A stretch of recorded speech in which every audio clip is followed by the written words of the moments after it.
Ձեռք բերեք իտալական նրբագեղ ու բարձրակարգ սալիկների նշված տեսականին, վճարելով բացառիկ 4400 դրամ 1 քառակուսի մետրի համար։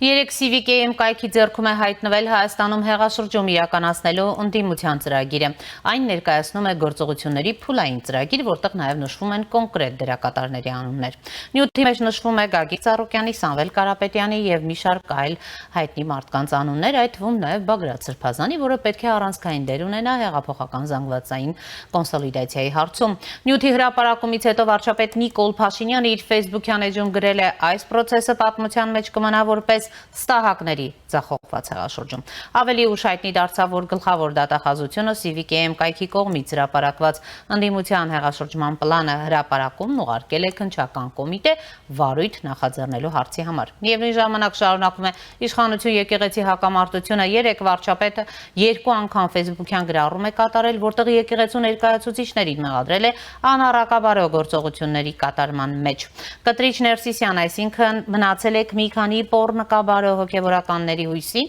ինչու մինչև հիմա կարգալույս չեն պոռնկության մեջ բացահայտված Զարեհ Քահանա կոչվածը եւ Սամվել Խաչատրյան կոչվածը, որը ոչ միայն սեփական ընտանիքն է բղծել, այլև ձեր, ու բոլորը գիտեն այդ մասին, դուք անձամբ գիտեք դրա մասին, գրել է նա։ Ի պատասխան Փաշինյանի գրառումների արշակարգ եպիսկոպոս Խաչատրյանը, նույն ինքը Արշակ Սրբազանը Տելեգրամյան իր ալիքում գրել է. «Սափրված ծաղրածուն ոչ մի կերպ չի ազատվում իր մտասևեռումներից ու կպչուն մտքերից։ Հիվանդ երևակայությունը անընդհատ սավառնում է նույն առանցքի շուրջ։ Իրեն թվում է հիմարությունները բազմիցս կրկնելով կդառնա իմաստություն, իսկ բամբասանքները ճշմարտություն։ Ոչ ոքի զորու չէ խանգարել քեզ, պարոն, իրացնելու խայտառակ լինելու քո սահմանադրական իրավունքը։ Շարունակիր դիմակայել համազգային մարտահրավերներին կրքոտ եւ խանդավառ հայոյախոսությամբ, դա քո սնունդն է»։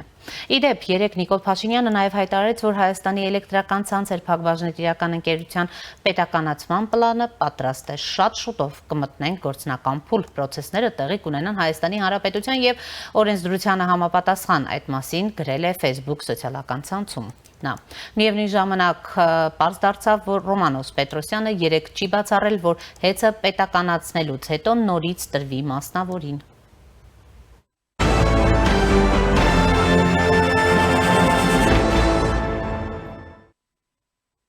Երեկ Եվրամիություն Հայաստան քաղաքացիական հասարակության պլատֆորմի հերթական նիստն էր, որի ժամանակ Հայաստանում Եվրամիության դեսպան Վասիլիս Մարագոսը մի շարք ուշագրավ հայտարարություններ է արել։ Եվրոպական միությունը եւ Հայաստանը մոտենում են գործընկերության նոր օրակարգի շուրջ բանակցությունների ավարտին։ Օրակարգում առանցքային հարցերից է համապարփակ եւ ընդլայնված գործընկերության մասին համաձայնագրի ամբողջական իրականացումն ու դրա ներուժի լիարժեք օգտագործումը, ասել է նա։ Մարագոսի խոսքով բարեփոխումներն իրապես բարդ են եւ պահանջում են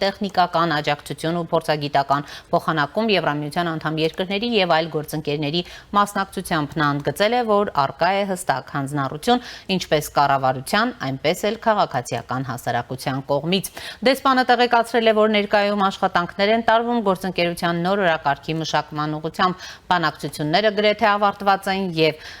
դրա նպատակն է համապարփակ ու ընդլայնված գործընկերության մասին համաձայնագրի ներուժի լիարժեք իրագործումը։ Սա համատեղ պարտավորություն է, նշել է Մարագոսը։ Ըստ նրա, Եվրամիության առաջնահերթություններից են Հայաստանի կայունության ամրապնդումը։ Այդ նպատակով անցած տարի ներկայացվել է կայունության եւ աճի բարելավման ծրագիր, որը ներառում է բազմաթիվ կոնկրետ քայլեր, տնտեսության դիվերսիֆիկացումից մինչև եվրոպական չափանիշների ներդրում, մտավոր սեփականության եւ սպառողների իրավունքների պաշտպանության ոլորտներում։ Պետք է կարողանանք կազմակերպել մեր երկխոսությունն ու ռեսուրսները հիմնվելով այն հսկայական հանձնառությունների վրա, որ տեսնում ենք երկու կողմերից, ամփոփել է Եվրամիության դեսպանը։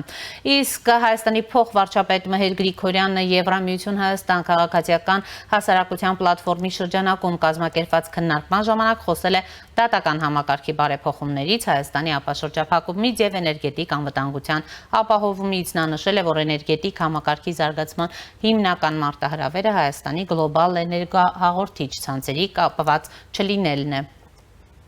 Ես կցանկանայի, որ հասարակության ուշադրության կենտրոնում մնար եւ լիներ նաեւ ապաշրջափակման հարցը, որ մենք խոսում ենք էներգետիկ ռիսկերից, որովհետեւ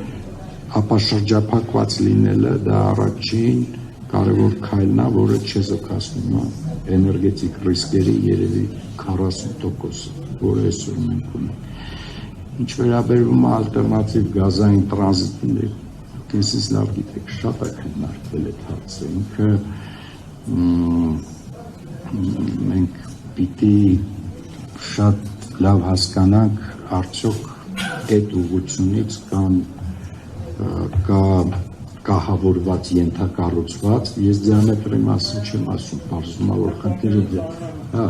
պոմպերով, այդ պոմպերի ինքնարժեքը, որը այլ երկրի տարածքում պիտի մոնտաժված լինի, նախ արդյոք այդ երկիրը ունի հնարավորություն հասանելիություն այդ պոմպերը ներմուծելու ու դնելու, երկրորդը ինչի համար դա անի, եթե մենք ապաշրջապատված չենք։ Այսինքն միայն Հայաստանյան սպառման համար ենթակառուցված կհագեցնել տեխնիկապես, որպեսզի գազ մղի ավելի շատ, Խուշուջան, տեսեք մոտավորապես, եթե խոսում ենք եկամտաբերության տեսանկյունից, եթե սպառման շուկան լինելու է միայն Հայաստանը, այդ ներդրումների ծավալը երբեք կոմերցիոն տրամաբանություն չունի։ Եվ այս պահին կապ ենք հաստատել Չեխիա, Պրահա զրուցելու են քաղաքական վերլուծաբան Բագրատ Առաքելյանի հետ։ Պարոն Առաքելյան, բարև ձեզ, շնորհակալ եմ միանալու համար։ Բարև ձեզ։ Պարոն Առաքելյան, դուք ինձ լսում եք։ Այո,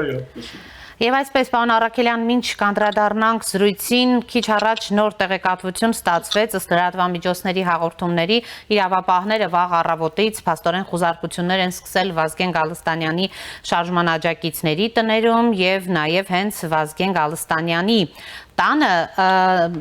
Հայաստանում ստեղծված իրավիճակը եւ նաեւ հեղաշրջման պլանի մասին 3 հրապարակած այսպես տեղեկությունները ձեզ մոտ ինչպիսի տպավորություն են ստեղծում առհասարակ, ինչպես եք գնահատում բոլոր այդ մեղադրանքների հիմնավորվածությունը։ Շատ ծանր, հոգեպես շատ ծանր թեմա է դա, կարծում եմ շատ լայն հանրության համար Հայաստանում,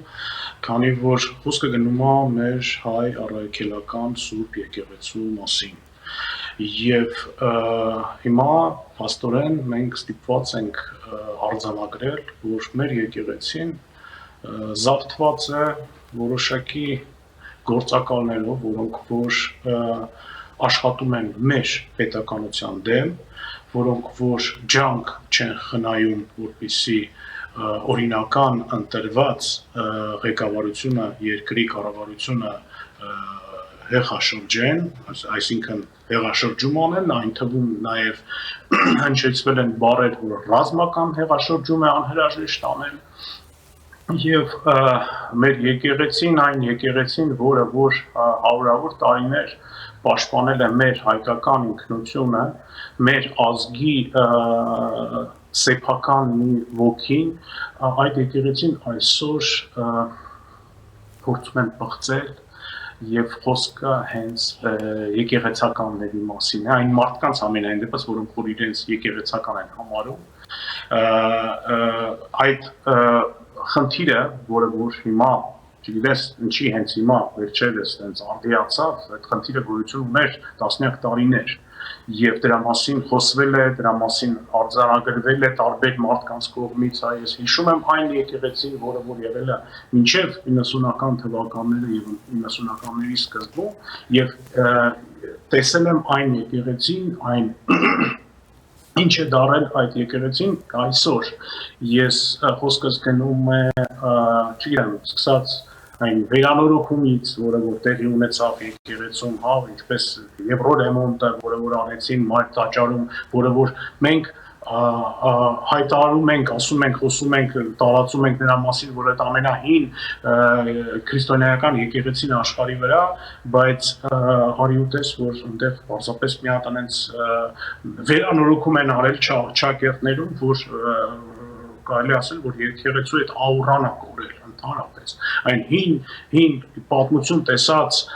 հատակը ապամոնտաժել են, ասենք բերել են նոր ինչ-որ մարմարյա սալիկներ են, շուշասվաղ, այդ մայակի տակ են, այսպես ասած, քաշած պատերը և անճաշակ ինչ որ նկարները, անճաշակ ինչ որ ես պարզապես էմոցիոնալ շոկ ապրեցի, երբ որ այցելեցի եկեղեցին եւ իդեպ ասեմ, որ իմ համար շատ ցավալի էր, երբ ես տեսա մեր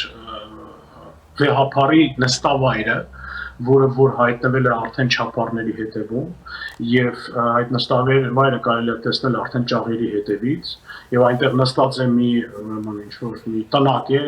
պահակատնակ է, որտեղ մարդ է նստած, որ ինձ նույնիսկ թույլ չտվեց, որ ես լուսանկարեմ դա հասկանում եք եւ ընդամենը 50 մետրի վրա եկեղեցուց կներեք որ մի քիչ թեմայից շեղվեցի հա ես տեսա հին գերեզմանոցը որը որ աղբանոց էր դառել պարզապես աղբանոց այդ գերեզմանատանը թաղվել են արխիեպիսկոպոսներ հա տարբեր եկեղեցականներ 19-րդ 20-րդ դարի Եվ այսօր դա աղբանոց էր, ես այդ նկարները արել եմ եւ նկարները մինչեւ օրս էլ ունեմ ընդամենը 50 մետրի վրա եկեղեցուց։ Եվ այսօր խոսվում է նրա մասին, որ մեր ընդհանուր մինչեւ վեհապարը բացված են նրանով, որ իրենք ընտանիքներ ունեն, ընտանիք ունեն, հիմա խոսում եմ մի ընտանիքի մասին, բայց կներեք ես Երևանում եմ ծնվել, մեծացել եւ կարող եմ ասել եւ պնդել, որ ոնց ասեմ, մեր Կտրիչ Ներսեսյանը, որ 70-ական, որ 80-ական թվականներին նոր կյանք տալու իր առիթը չէր բաց թողել։ Եվ մի երեխայով իր մոտ այդ process-ը չի եզրափակվել, մի ընտանիքով չի եզրափակվել։ Եվ նման նույն դեպքերը կարելի ասել բազմաթիվ ուրիշ եկեղեցականների, այսպես ասած եկեղեցականների մասին, որոնք որ այսօր ծառայում են ուրիշ պետությանը, որոնք որ այսօր փորձում են Հայաստանում հեղաշրջում որոնք որ այսօր ուզում են ժողովրդավարական կառուցվածքը, որը որ կարելի ասել նոր է ստեղծվել, փորձում են տապալեն եւ Հայաստանը տանեն նորից մտցնել Ռուսաստանի փեշի տակ։ Եվ ինչով որ պարզապես ոչնչացնեն թե հայկական պետականությունը, թե հայկական հայերի ապագան, մեր ժողովրդի ապագան, թե մեր երեխաների ապագան եւ այլն եւ այլն։ Այն process-ները, որի մասին դուք նոր ասացիք, այն բացահայտումները դա բնավ բացահայտումները չեն այդ դրա մասին խոսվել է արդեն մի քանի տարի է ինչ հեղափոխությունից հետո այ փորձերը անընդհատ կատարվել են տարբեր մարդկանց կողմից դա տարբեր դիմակավորներ են եկել հա տարբեր դիմակներ հագած բայց նույն մարդու նույն ուժի ներկայացուցիչներն են դա եղել եւ այդ process-ը շարունակվում է եւ այն ինչ որ հիմա մեր երկրի իշխանությունը փորձում է դրան վերջ տալ միանգամայն իմ կարծիքով միանգամայն ճիշտ է ուրիշ հարց է որ մի քիչ տկար ձևով է դա արվում ինչ ուրիշ հարց է որ մի քիչ ոնց ասեմ իրավաբանական տեսակետից միգուցե հա ինչ որ սխալներ են թույլ տրվում կամ բայց այնուամենայնիվ այդ process-ը անհրաժեշտ է օդի եւ ջրի նման անհրաժեշտ է մեր երկրի համար քանի որ թե մեր եկեղեցին հիմա բղծված վիճակում է գտնվում եւ մաքրման կարիք ունի իսկ ժողովուրդը եկեղեցու կարիք ունի իրոք այն սուրբ եկեղեցու ոգու կարիք ունի որը որ չի ստանում այդ ոգին մենք այսօր եկեղեցուց չենք ստանում եւ այն որ ռուս տարբեր տեսակի ինչ որ միլիարդատերները որոնք որ իրենց գումարները իրանց միլիարդները դիզել են տարբեր ինչ որ պղտոր սխեմաներով ռուսաստանյան հա համագործակցելով տարբեր ինչ որ կրիմինալ եւ ոչ կրիմինալ ռուսական պետական ներկայացուցիչների բաների հետ ինչ որ տարբեր տալ առներլիկներով հա այդ խոսքը գնում է եւ կներեք Ռուբեն Վարդանյանի մասին եւ որի տրոյկա դիալոգ ընկերությունը դա հայտնի է, փաստ է, կարող եք այդ տվյալները գտնել համացանցում, որ տրոյկա դիալոգը, ասենք, ինչ-որ մի ֆինանսական լվացկատան էր վերածվել, այն ժամանակ, երբ որ ինքը կար եւ գործում էր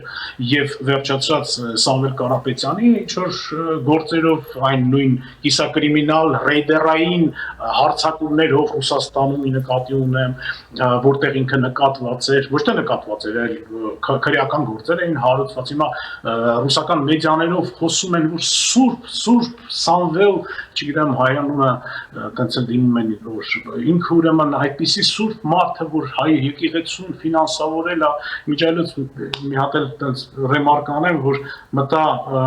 90-ականների վերջն էր, եթե չեմ սխալվում, մտա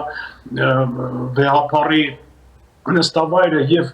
մուտքի հենց դեմ դիմաց տեսա 1.5 մետրանոց հսկայական մի նկար է Սամվել Կարապետյանի շատ անճաշակ նկարած իդեպ ասեմ իր կնոջ հետ հենց դեմ դիմաց այնտեղ հյուրեր են մտնում արտասահմանից ես հասկանում եմ եթե ինքը բարերար է կա այդպես տրադիցիա որ բարերարների անունները կարան ինչ-որ մի քարի վրա գրեն, ասենք, որ ինքը ինչ-որ գումար է նվիրատվություն արել եկեղեցուն, բայց ոչ թե այդ ձևով, որ ակնհայտ դա սուրբ տեղ է, այնտեղ սուրբ մարդկանց մասին կարելի է խոսել, հա, ոչ թե ինչ-որ կրիմինալ ավտորիտետների, որոնք որ անհասկանալի սխեմաներով իրենց հարստությունն են դիզել, դրանից էլ մի փոքրիկ կտորը ուրեմն գցել են եկեղեցուն։ Դրա մասին է խոսքը։ Եվ այդ process-ները իրենք պետք է հիմա շարունակվեն։ Դա ել եմ ասում, օդի եւ ջրի նման մեզ անհրաժեշտ են։ Եթե մենք ուզում ենք ընդհանրապես ապահովել Պարոն Առաքելյան, արդյոք այս սրբազան պայքարի, այսպես ասած, կողմնակիցների ավելի վաղ հունիսի 20-ին ձերբակալությունները հենց պայմանավորված էին, այսպես ասած, այս հեղաշրջման պլանի հետ, ձեր դիտարկումները։ Գիտեք, այդ հեղաշրջման պլանը ինքը ավելի գլոբալ է, ինքը հսկայական է, ինքը մեծ է, եւ այդ պլանը մշակվել է Մոսկվայում, Կրեմլում, ես կասեի այն օրվանից, երբ Հայաստանում տեղի ունեցավ Թավշյա հեղափոխությունը, ինչը որ բնականաբար ռուս ղեկավարությանը դուրը չեկավ, թեպետ եւ իրենք գրկնահառնվում էին ուրեմն վարչապետի հետ, հա, թե եւ հրավիրում էին ինքն էլ հաճույքով այն ժամանակ ամենայն դեպս գնում էր նույն ծաղիկներ էր նվիրում Վլադիմիր Վլադիմիրովիչին եւ այլն, բայց այդ պլանը միշտ էլ գոյություն է ունեցել, քանի որ անընդունելի է ռուսական կայսրության համար, որպեսզի իր սատելիտ երկրում, իսկ Հայաստանը մինչ օրս տնտեսական տեսակետից համենայն դեպս ներկայանում է իբրև Ռուսաստանի սատելիտ եւ իր սատելիտ երկրում ինչ որ ժողովրդավարություն լինի։ Իրանց համար դա անընդունելի փաստ է, որպեսզի ընտրված ժողովրդի կողմից, իրոք ընտրված մի ինչ-որ ղեկավար լինի, կուսակցություն լինի, կուսակցություններ լինեն ինչ-որ տարբեր, հա, խորհրդարանում, դա անընդունելի է, քանի որ դա ռուսական կայսերություն է։ Եվ իրենց այդ ծրագիրը իրանք մշակել են, մշակում են եւ կմշակեն եւ իրենց նպատակը նա է, որ ընդհանրապես ոչնչացնեն այդ երևույթը տակավին։ Եվ իրենք տեսնում ենք, որ ասենք ծրագրի ղեկավարը, անցյալ ղեկավարը, եթե չեմ սխալվում, Դմիտրի Կոզակներ, իրենք չարթարացրեց, հիմա նշանակեցին նորին, Կիրիենկոին, որը որ նոր եռանդով եկավ եւ նոր քայլեր թարմ ինչ-որ ուժեր է փորձում միացնել այդ շարժմանը, բայց այստեղ մի հատ բայց կա, որը որ ես շատ կարևորում եմ։ Բանն նրանում է, որ հայ ժողովուրդը, մեր ազգը, մեծամասնությունը, շատ մեծ մեծամասնությունը, հա, կշռիչ մեծամասնությունը արդեն մերժել է Ռուսաստանին, արդեն հասկացել է, որ Ռուսաստանը մեր թշնամին է եղել եւ մենք բոլոր մեր կորուստները ունեցել ենք Ռուսաստանի խորհրդով եւ Ռուսաստանի օգնությամբ սկսած 100 տարի առաջ, հիմա 20 թվականին եւ այլն եւ այլն։ Եվ մարդիկ արդեն սկսել են դա հասկանալ եւ ինչպես որ դա տեղի ունեցավ նույն Վրաստանում, հա, հատկապես 2008 թվականի պատերազմից հետո, երբ որ իրանք դիտակցեցին, հասկացան արդեն ում հետ գործում են։ Եվ բայց վտանգը դրանով չի պակասում, քանի որ Ռուսաստանի նպատակը դա, ինչպես ասացի, ոչնչացնելն է այդ համակարգը եւ իրենք կանգ չեն առնի ոչ մի բանի առջեւ։ Այսօր, եթե Ռուսաստանը ունենար հնարավորություն ռազմական կերպով, ուժային կերպով լուծել այդ հարցը, միանշանակ կերպով այդ հարցը կլուծվեր ուժային կերպով։ հիմա պարզապես Ռուսաստանը զբաղված է Ուկրաինայով եւ բայց պետք է մենք այսօր գիտակցենք, որ հերթի մեջ ենք մենք եւ Վրաստանը եւ Մոլդովան մենք հերթի մեջ կանգնած ենք եւ ինչքան շուտ մենք կարողանանք փոկվենք, այդ կապը փոկենք ինչքան հնարավոր է հեռու մնանք Ռուսաստանից, այդքան շատ մենք հնարավորություն կստանանք փրկվելու իբրև պետություն։ Պարոն Առաքելյան, տեսեք, դուք նշում եք Ռուսաստանի դերակատարությունը եւ փաստորեն ակնարկում եք, որ 26 թվականի ներքաղաքական process-ներում դարձյալ ազդեցություն է ունենալու Ռուսաստանը մենք տեսնում ենք օրինակ հեծի հետ կապված պետականացման գործընթաց է նախաձեռնել վարչապետը, սա կարող ենք Հայաստանի էներգետիկ ոլորտում որոշակի այսպես ազատականացում դիտարկել, թե ոչ դուք ինչպես եք գնահատում։ Գիտեք, հեծի այդ խնդիրները, իրանք լուծվող դա անհրաժեշտ են լուծման համար, որպեսզի այդ խնդիրը հիմա հանվի, քանի որ մենք տեսնում ենք այն սաբոտաժը, որը որ տեղի էր ունենում հեծի կողմից, այսինքն Սամվել Կարապետյանի, իսկ այսինքն նրա հետևը կանգնած մարդկանց եւ ուժերի կողմից, բայց ես մի քիչ ուշադրությունը կհրավիրեի ուրիշ բանի, որ մենք մեր էներգետիկ անկախությունը կարող ենք ապահովել ավելի լավ կերպով, խոսքս գնում է նույն Միացյալ Նահանգների կողմից առաջարկված փոքրիկ այդ ատոմակայանների մոդուլների մասին է խոսքս եւ այսօր արդեն իմ կարծիքով անհրաժեշտ է այդ ծրագիրը ներդնել Հայաստանում, այդ ծրագիրը զարգացնել Հայաստանում եւ ընդհանրապես հրաժարվել հետագայում մեր ատոմակայանից, որը որ էլի դարձյալ կախվածություն ունի Ռուսաստանից, դե այդ հեծերը բնականաբար իրենք պետք են, քանի որ դա ցանցն է էլեկտրական, դա էլ պետք է ազգայնացվի, որպեսզի մենք ստանանք մեր պետությունը հետ, մենք կարողանանք կառավարենք մեր պետական ամենակարևորագույն ցանցերը եւ խոսքը այստեղ ոչ միայն էլեկտրականության մասին կարող է գնա, այլ նաեւ ճանապարհների մասին, երկաթգիծ, տարբեր ուրիշ գազաբաշխման մասին եւ այլն, այդ բոլոր ցանցերը պետք է գտնվեն պետության ձեռքերում, ուրիշ հարց է, որ իրենք կարող են կառավարվել մասնավոր ինչ-որ ընկերությունների կողմից, որոնք որ էլի դարձյալ պետք է ինչ-որ տենդերային ճանապարհ անցնեն, ինչ-որ հետազոտում անցկացվի, ով այդ հնարավորությունները ունի եւ այլն, բայց այն, որ այսօր Հայաստանի համար երկարևոր են ամեն ինչը կախված է էներգետիկայի հետ եւ ճանապարհների հետ, լոգիստիկայի հետ, դա պետք է այսօր Հայաստանը դա մեր կառավարությունը դա պետք է գիտակցի եւ ես հուսով եմ, որ իրենք սկսել են դա գիտակցել եւ ինչի հետևանք դա իրանք դիմեցին հիմա այդ քայլին։ Պարոն Առաքելյան, տեսեք, ինչպես է Սփյուռքը մասնավորապես հիմա արևմուտքում, քանի որ դուք հենց Չեխիայում եք այս պահին բնակվող հայ համայնքը արձագանքում իշխանություն եկեղեցի այս հակամարտությանը, կա որևէ համախմբված ջանք, օրինակ աջակցելու ընդդիմադիրներին կամ եկեղեցուն։ Գիտեք, Սփյուռքը ես չեմ կարող նկարագրել Սփյուռքը իբրև մի կառույց։ Սփյուռքը շատ բազմազան է եւ կա այն Սփյուռքը, որը որ հին Սփյուռքն է, որը որ գտնվում է արևմուտքում, հիմնականում Միացյալ Նահանգներում, Ֆրանսիայում։ Կա Սփյուռքը, որը որ նոր Սփյուռքն է, որը որ ասենք տեղափոխվել է արտասահման 90-ականներին, 80-ականների վերջ, 90-ականների սկիզբ եւ հետո եւ դրանք մի քիչ տարբեր գաղափար կրող զանգվածներ են։ Քանի որ հին Սփյուռքը իրենք շատ բան չեն տեսել, շատ բան չեն գիտակցում եւ շատ բան չեն հասկանում, թե ինչ է իրանից ներկայացնում, ասենք, նույն Ռուսաստանը, ինչ է իրանից ներկայացնում այն process-ները, այն մարդիկ, որոնք որ աշխատել են եւ լյուստրացիա չեն անցել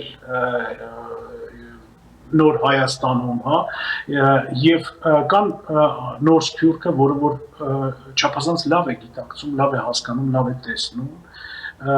այն process-ները, որոնք որ այսօր տեղի են ունենում։ Եվ ինչ խոսք, մեծ ազդեցություն ունի սփյուռքում, հատկապես այն հին սփյուռքի վրա, մեծ ազդեցություն ունի նույն դաշնակցությունը, ասենք, հա, եւ մենք տեսնում ենք բազմաթիվ ինչ որ ցույցեր, որոնք որ անցնում են նույն Լոս Անջելեսում կամ Ֆրանսիայում, ինչ որ ցույցեր, նո, ցույց ասելով ինչ մեծ բան է, բայց այնց ինչ որ ակցիաներ են անցկացնում, որ պահանջում են, չգիտեմ, մեր եկեղեցին հանգիստ թողեն եւ այլն, չգիտակցելով, չհասկանալով այդ մարդկանց 99%-ը իրենք չեն հասկանում ինչի մասին է ընդհանրապես խոսքը։ Իրենք չեն հասկանում, որ իրենք եկեղեցին այսօր մեր զավթված է, ինչպես ասեցի, հա։ Իրենք դա չեն գիտակցում։ Իրանց համար վեհապարը, իրենք վեհապար բառը հիշելով, չգիտեմ, Վազգեն առաջինին կամ Գարեգին առաջինին, իրենք ասում են, դե այս մարդն էլ է սուրբ մարդ, հա, ոնց կլինի, ինքը մեր վեհապարն է։ Մենք պետք է ուրեմն խոնարհվենք իր առջև, անկախ ոչ մի բանից եւ այլն։ Բայց դա համախմբվածություն չի։ Սփյուռքում այդ տարաձայնությունները լսվում են, տեսնվում են։ Եվ այսօր ցավով եմ դա ասում, Սփյուռքը իր ամբողջական այդ կառույցը մենք չունենք, մենք չենք տիրապետում եւ տարբեր ձայներ են հնչում, տարբեր գործողություններ են արվում, այսօր կարող է մի ցույցի սատար նույն կաթողիկոսի անցնի, մյուս օրը կարող է անցնի մի հատ ուրիշ ցույց, որը որ ընդհակառակ սատարում է Հայաստանի կառավարությանը։ Եվ այդ իրավիճակում ցավոք Սփյուռքում այդ ծանր, հոգեպես ծանր գործոնը առկա է։ Եվ պարոն Առաքելյան, ինչ սցենարներ եք տեսնում Հայաստանի ներքաղաքական կյանքում առաջիկա ամիսներին, կարող է ընդդիմությունը միավորվել, օրինակ եւ իրական սպառնալիք ներկայացնել իշխանությունների համար, եթե ամփոփենք։ Չեմ կարծում, որ ընդդիմությունը ունի այն սատարումը ժողովրդի կողմից, որպեսզի կարողանա փողոց հանել ինչ որ քիչ թե շատ զգալի զանգված մարդկանց։ Մենք բոլորս տեսանք այդ Վազգեն Գալստանյանի առաջին այդ օրվա ինչ որ իր